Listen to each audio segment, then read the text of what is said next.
আল্লাহর কসম করে বলছে 7 দিনের মধ্যে আপনার কোনো ঋণ থাকবে না। কোরআনের এই আয়াতের আমলটি যদি আপনি করতে পারেন, আল্লাহর কসম করে বলছি 7 দিনের মধ্যে আপনার কোনো ঋণ থাকবে না। লক্ষ কোটি টাকা ঋণও যদি থাকেন, আল্লাহ তাআলা গায়বী খাজানা থেকে এটা আপনাকে পূরণ করে দিতে পারেন। কারণ আল্লাহু দাঈফু লিমান ইয়াশাউ ওয়াল্লাহু ওয়াসিউন আলিম।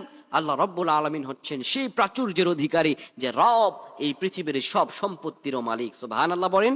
প্রিয় বন্ধুগণ, আমি আজকে আপনাদেরকে একটি আয়াত এবং রাসূল সাল্লাল্লাহু আলাইহি ওয়াসাল্লামের 2টি শিখানো দোয়া আপনাদেরকে শিক্ষা দিব।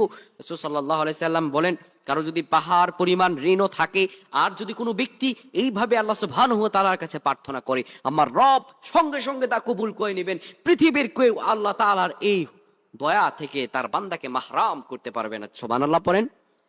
আয়াতটি আপনি পাঠ করবেন আল্লাহ রাব্বুল আলামিনের কাছে।